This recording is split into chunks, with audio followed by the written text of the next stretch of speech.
Hola, mi nombre es Carolina Orejuela, yo soy estudiante de Ingeniería Ambiental.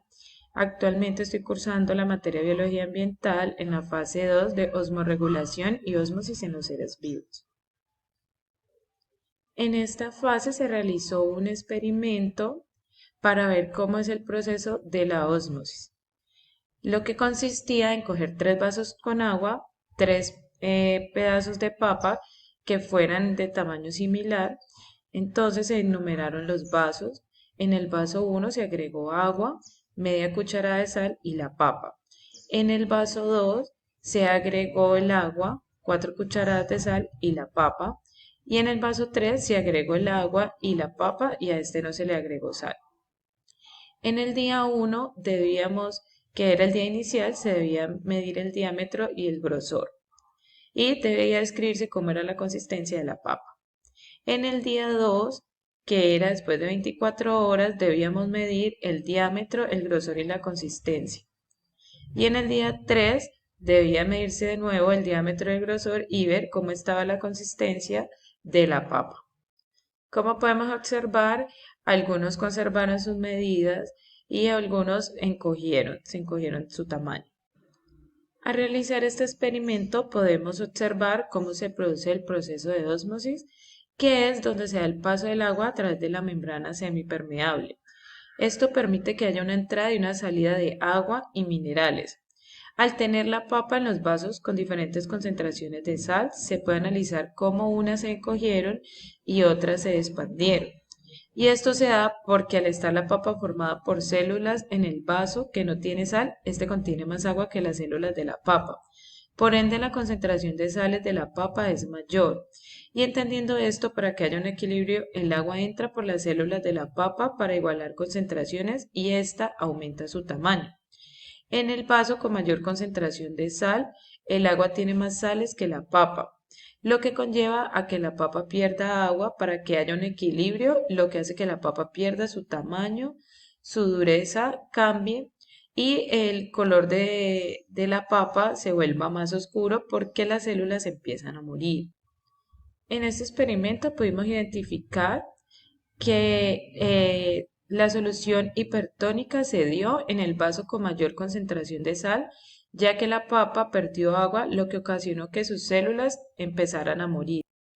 Se identificó una solución hipotónica en el vaso que no tenía sal, en el vaso que no tiene sal, porque es la mayor concentración del agua, lo que conllevó a que se produciera ósmosis del líquido del vaso hacia el interior de las células de la papa.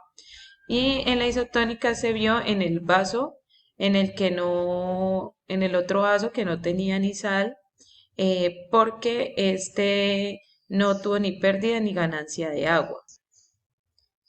Ahora vamos a hablar de la osmorregulación en animales.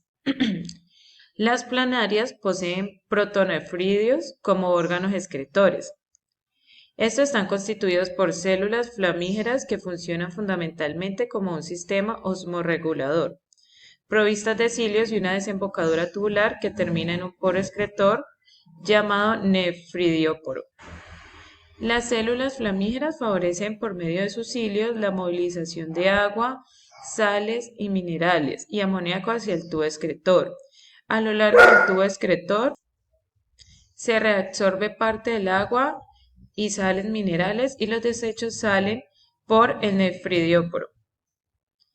Los riñones se encargan principalmente de la osmorregulación de los órganos en los mamíferos.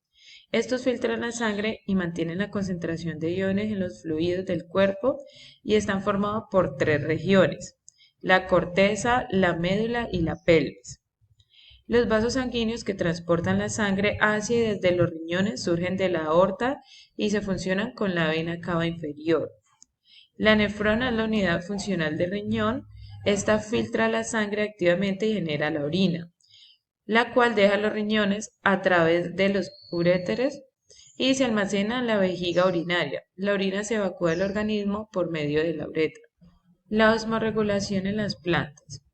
Las halofitas son plantas que viven en zonas pantanosas cercanas al mar.